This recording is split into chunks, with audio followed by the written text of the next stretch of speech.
जीवन सहज नहीं है, जीवन एक संघर्ष है।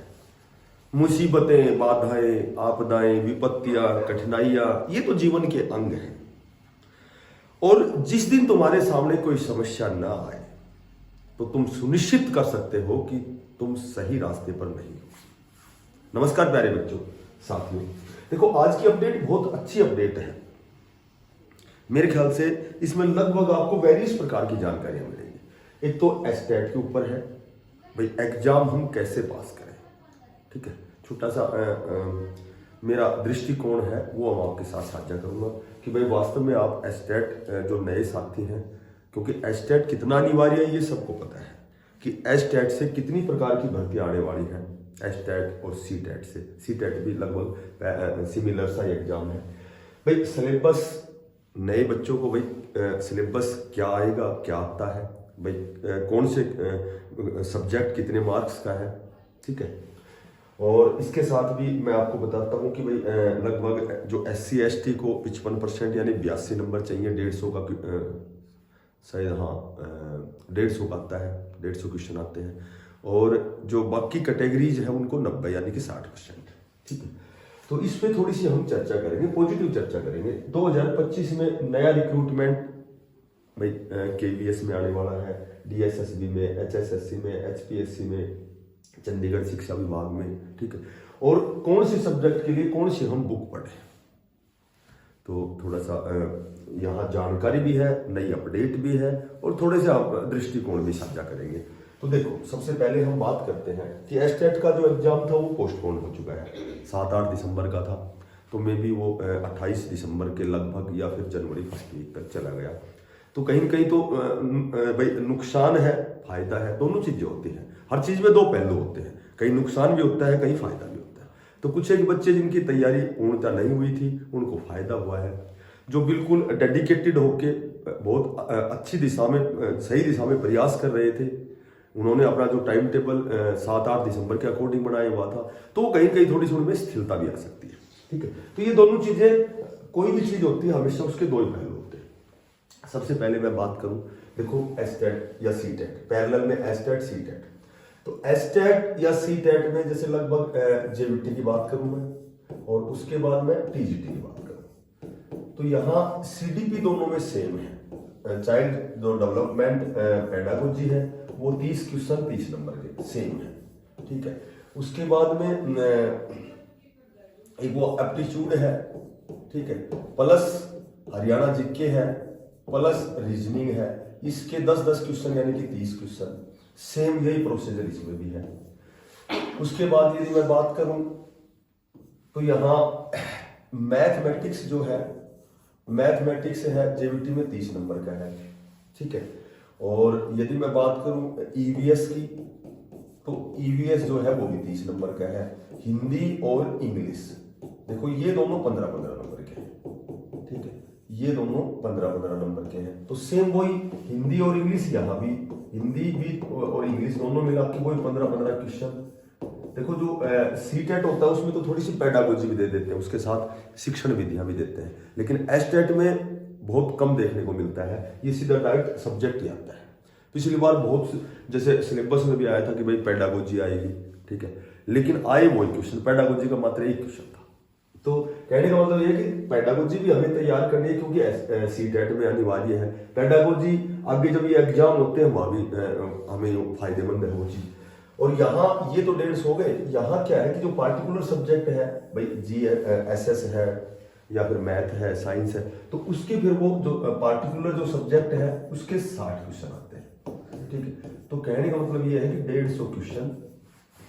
और अब मैं बात करूं कि SC ST को छोड़ के, SC ST को तो चाहिए 82 नंबर 150 में से, नेगेटिव मार्किंग है नहीं, ठीक है। बाकी जो कैटेगरी है उनको चाहिए 60% यानी कि 90 नंबर। अब हम बात करें कि थोड़ी सी तैयारी कैसे हो। देखो जहां तक मेरा विचार है, जहां तक मुझे अनुभव है, तो CDP के लिए आपको केवल और केवल जो भी JVT जो हम कोर्स करते, प्रशिक्षण लेते हैं, डाइट में जब प्रशिक्षण लेते हैं JVT का या BEd का, तो JVT और BEd में जो भी हमारी साइकोलॉजी चलती है, ठीक है, जो भी हमारी साइकोलॉजी चलती है उसका बहुत अच्छे तरीके से यदि आप अध्ययन करते हैं, उसके अपने स्वाध्याय द्वारा यदि हम उसके नोट्स बनाते हैं अपने हाथों से, ठीक है। यदि तुमने जेबीटी और बीएड के कोर्स में जो भी सब्जेक्ट साइकोलॉजी का है, यदि उसका बहुत अच्छे तरीके से तैयार किया है, तो आपको बाकी चीजें पढ़ने की आवश्यकता ही नहीं है। और वो कैसे पढ़ी जाएगी, उसके हम नोट्स बनाएंगे अपने हाथों से, ठीक है। बात करें हिंदी इंग्लिश की, देखो इंग्लिश मैं पार्टिकुलर किसी भी संस्था से नहीं जुड़ा हुआ कि मैं कौन सी बुक मैं बताऊं तो मैं कोई प्रमोशन कर रहा हूं ना।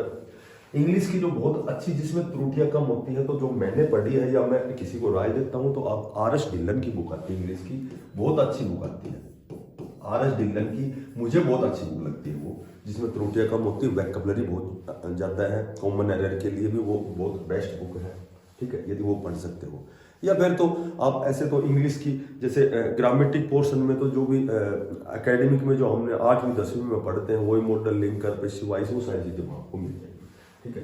हिंदी की मैं बात करूं तो हिंदी जिसमें त्रुटि कम है, तो सरस्वती मानक व्याकरण जो 9th और 10th में चलता है, सरस्वती मानक व्याकरण के नाम से, तो वो बहुत अच्छा है, उसमें त्रुटियां कम है, ठीक है।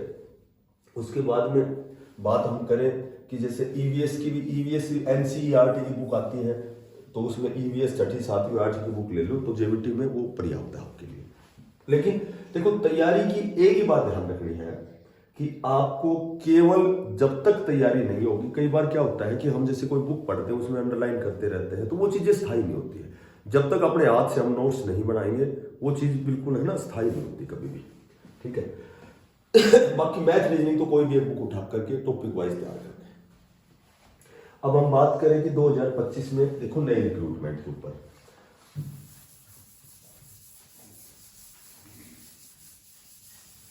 देखो सबसे पहले हम बात करेंगे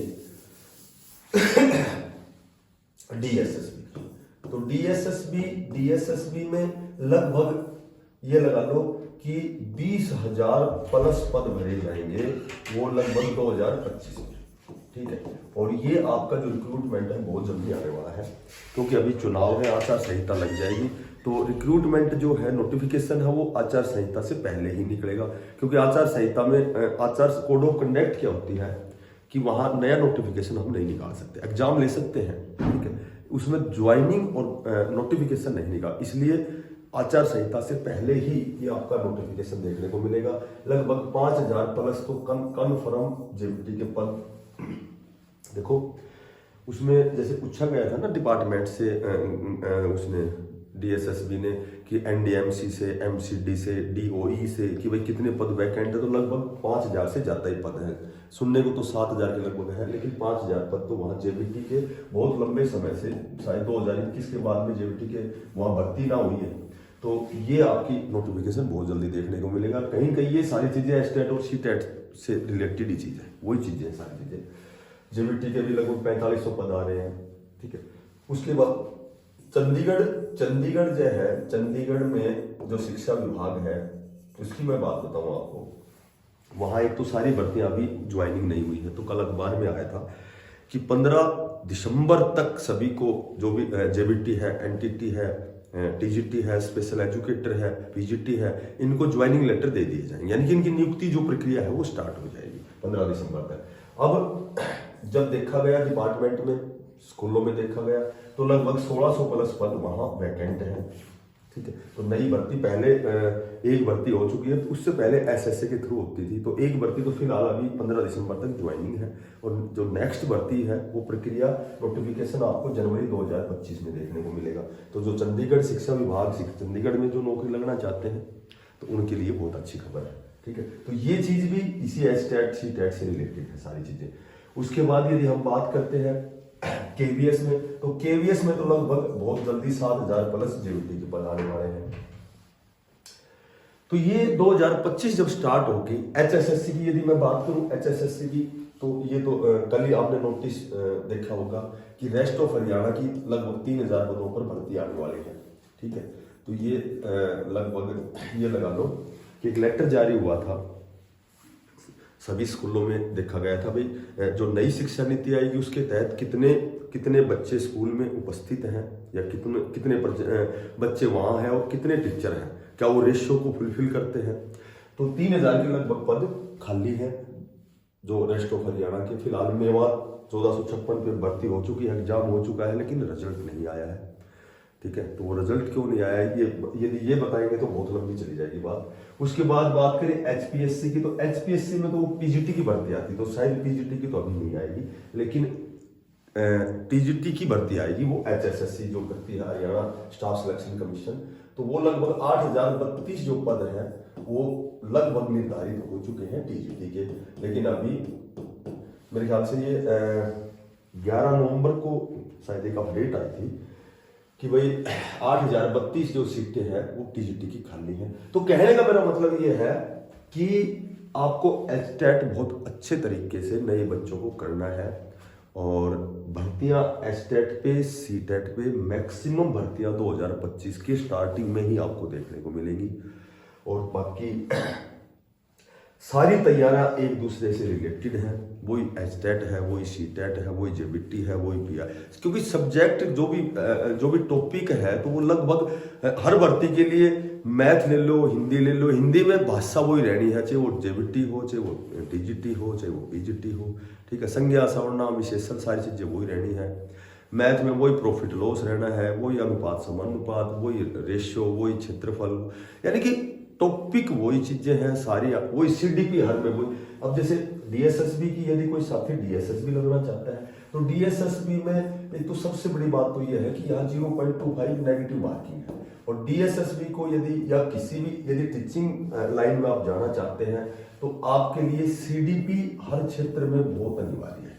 चाइल्ड डेवलपमेंट पेडागोजी, इसको अपने हाथ से एक नोट्स तैयार करो, ठीक है, और बहुत अच्छा उसका अध्ययन करो, और इसका फायदा हर क्षेत्र में, हर भर्ती में, चाहे वो चंडीगढ़ हो, डीएस दिल्ली हो, चाहे वो केंद्रीय विद्यालय हो। ठीक है, तो जो साथी नए हैं, वीडियो थोड़ी सी बड़ी है, तो जो साथी नए हैं चैनल को सब्सक्राइब करना, सब्सक्राइब के पैसे नहीं लगते। ठीक है, जैसे आपका जो अप्रिसिएशन है, आपका जो मोटिवेशन है, थोड़ा सा हमें और नई नई अपडेट देने के लिए बाध्य करता है। तो सभी साथियों को बेस्ट ऑफ लक, धन्यवाद।